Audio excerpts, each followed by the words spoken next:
米这次要跟你们分享的主题呢是8款热门开架遮瑕评比。那这次挑选的产品呢，都是尽量以大家可以容易在开架彩妆买得到，或是我自己有兴趣的品项为主。然后因为每一个人的肤况还有遮瑕需求不同，你应该要根据自己的适合的产品去挑选。所以这支影片希望是可以提供给大家更多参考的方向，然后进而找到适合自己的遮瑕品。那在开始介绍产品之前，我先大方向的跟大家介绍一下，说你要如何挑选适合自己的遮瑕。先从第一个色号的部分开始说。那如果你是比较重的黑眼圈，或是有一些痘疤问题呢，我会建议你可以用一深一浅的方式去搭配做遮瑕。首先，你可以先用比你肤色深1号的去盖掉你的黑眼圈、痘疤的部分，然后再用第二个比较浅，可能跟你的粉底液颜色差不多，或是比你肤色稍微再浅一点的颜色去盖上第2层，这样可以比较完整的做遮瑕的动作。那如果你的问题其实没有那么严重，比较轻微的黑眼圈或是小瑕疵呢，其实你只要盖1层，就是跟你粉底液颜色差不多，或是稍微亮一点的颜色就可以了。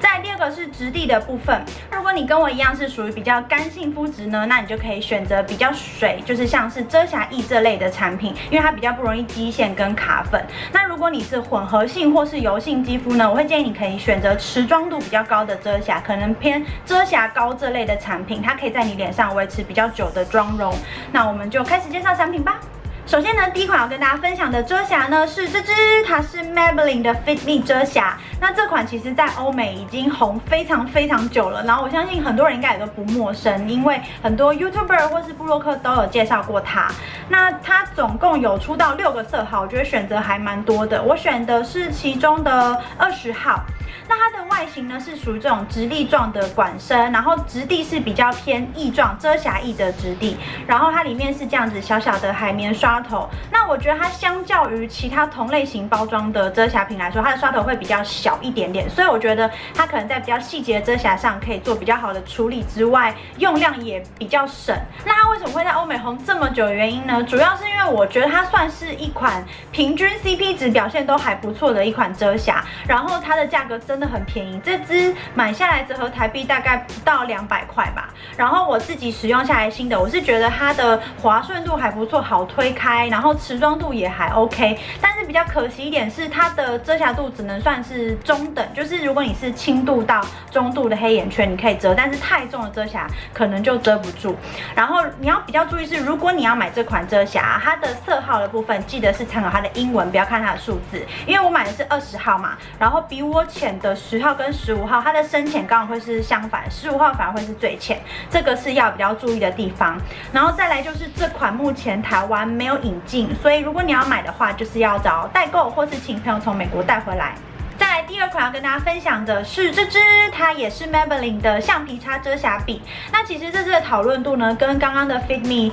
不相上下。然后因为我之前是请美国朋友带回来的，但是现在台湾好像只有宝雅可以买得到这支。那它总共有出5个色号，台湾有出3个。我买的是其中的120 Light 这个色号。然后我觉得它最大的特色就是它的外观，就是它还蛮小巧可爱之外，它是属于这种海绵的刷头，你可以经由旋转，然后让那个遮瑕液从这个海绵头渗出来，所以你在使用上呢，就是你不需要去沾到手，就是直接可以用这个画在你想要遮瑕的部位。然后加上因为它的海绵头是范围比较大一点点，所以你可以直接沾染之后呢，就是用它来推开，就是不会去动用到你的手，或是不用任何工具，是比较方便的。然后有些人也会拿它来补妆，但是呢，我觉得这个优点相对也是它的缺点，因为你长期这样使用啊，它的这个海绵头，因为它接触空气的时间比较长，范围也比较大，它本身就会容易滋生细菌之外，我觉得它很容易沾染到它的盖子，还有它周围这边，就是会显得有一点点脏脏的。这是比较可惜的地方，因为它是旋转设计的嘛，我觉得它并没有办法很精准的控制你每次想要使用的用量，就是你有时候可能要转好几下它才会渗出来，这点我觉得也不是那么的方便。再来就是我自己使用下来的心得呢，这一支我觉得整体表现并没有 Fit Me 那么好，就是那么适合我，因为我自己涂在眼周这个部分啊，我觉得它没有那么好推开之外，很容易就是卡粉有细纹，所以如果你跟我一样有细纹困扰的话，我就没有那么建议有这一支。但是因为 Fit Me 现在买不到嘛，所以如果你很喜欢 Maybelline 遮瑕的话，你可以去宝雅试试看这款。再来第3款要跟大家分享的遮瑕呢是这支，它是妙巴黎的深呼吸光透遮瑕蜜。那这支遮瑕呢，总共有出2个颜色，我买的是相对颜色比较深一点点的2号粉肤色。那如果你有接触过妙巴黎遮瑕品的话，相较于比较多人在使用讨论的果然美肌那一款，这款可能会稍微冷门一点点。但是我当初是在 Zoella 的爱用品影片中看到它，然后我觉得遮瑕蜜这种比较水的质地可能会更适合我的肤质，所以我就买了它。那我觉得它的外形啊，以开价来说，因为它是这种雾面瓶身，我觉得质感还不错。然后它的成分是因为它是遮瑕液、遮瑕蜜这种比较水的质地，然后加了玻尿酸，我觉得它的保湿程度是非常高、非常够的。所以如果你是干性肤质，或者是你有些细纹了，它上起来因为它比较水，所以比较不会那么容易卡粉。但是如果你是混合性或是油性肌，我就没有那么推它，因为它可能太水了，所以持妆度也会相对低一些些。那除了它保湿度很高这个优点之外呢，就是因为它比较水嘛，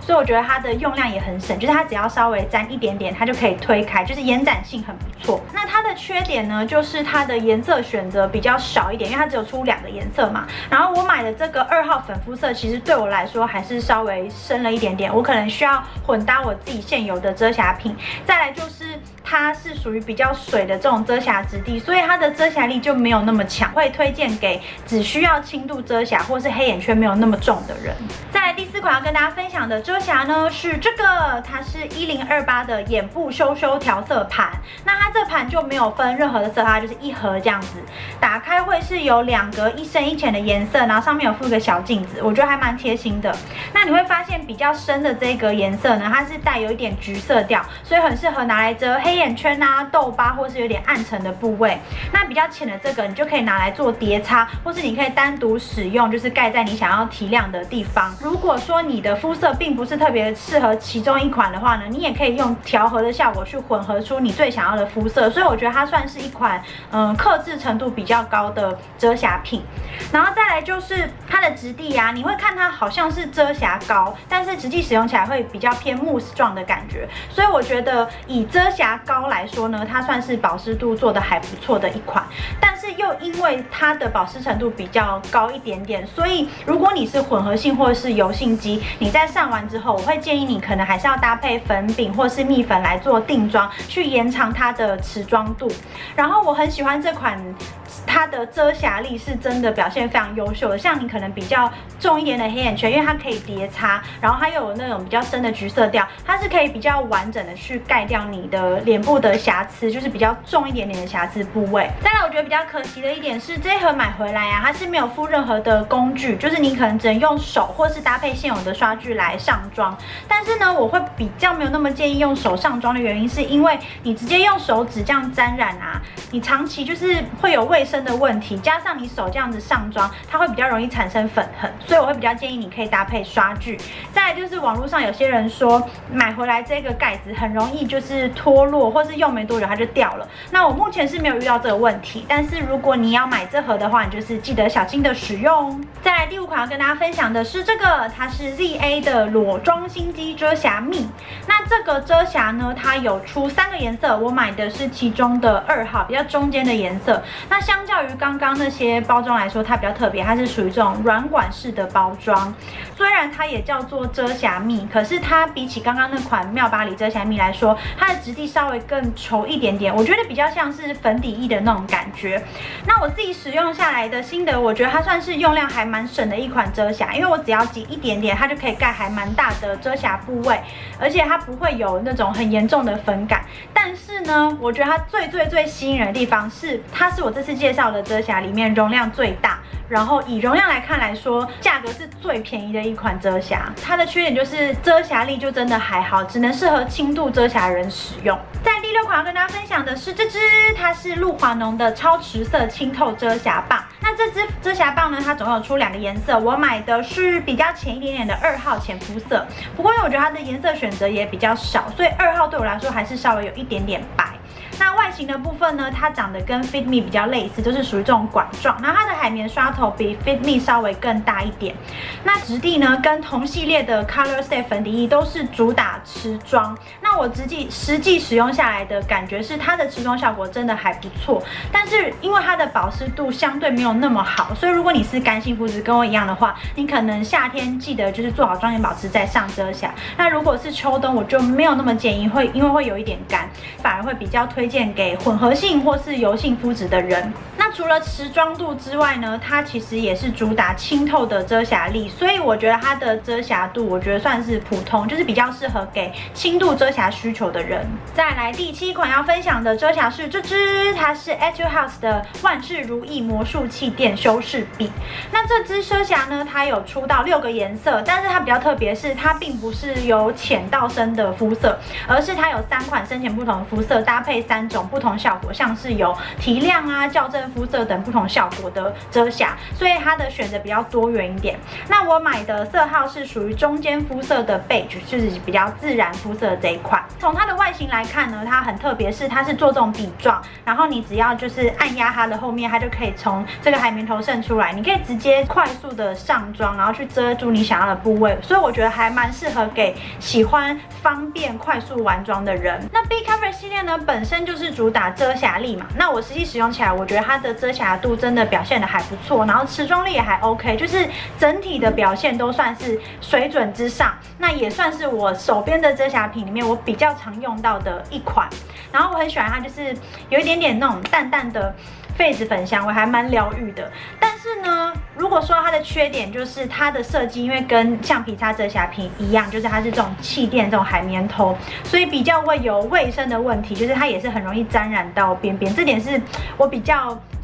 就是觉得可惜的一点点的地方。加上它的价格以这次的遮瑕品来说，算是稍微偏高一点的一款，所以就是大家可以比较一下。最后一款要跟大家分享的是这支，它是 Clio 的艺术家达人超水感遮瑕膏。那这款遮瑕呢，它总共有出4个颜色，我买的是比较中间的3号色。它的包装呢，跟 Fit Me 还有露华浓就是比较类似，它是这种管身，但是呢，因为它是做这种雾黑色的设计，所以我觉得它是里面质感最好的一款。那如果说到 Q Cover， 其实大家比较有印象应该是他们家的气垫，因为台湾有引进他们家的气垫，还有那个孔孝真代言的嘛。但是我会注意到这款遮瑕，是因为我看了 Pony 的影片，它超多支影片都用这款遮瑕，所以我很好奇说，到底是有多好用，让它可以一直持续不断曝光这支遮瑕。那我实际上买来用了之后啊，我发现它的遮瑕力真的非常的优秀。我觉得它是可以遮中度到重度的黑眼圈或是一些比较严重的痘疤是没有问题的。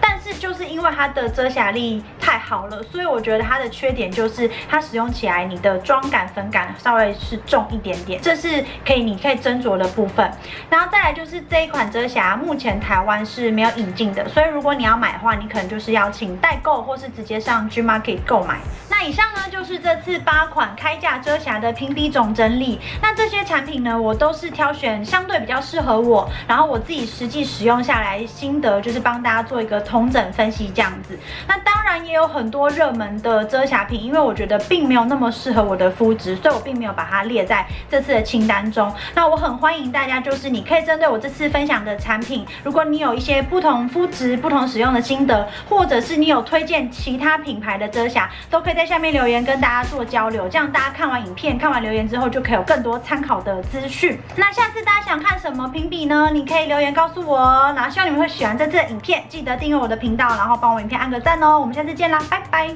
最后一款要跟大家分享的是这支，它是 Clio 出的这个。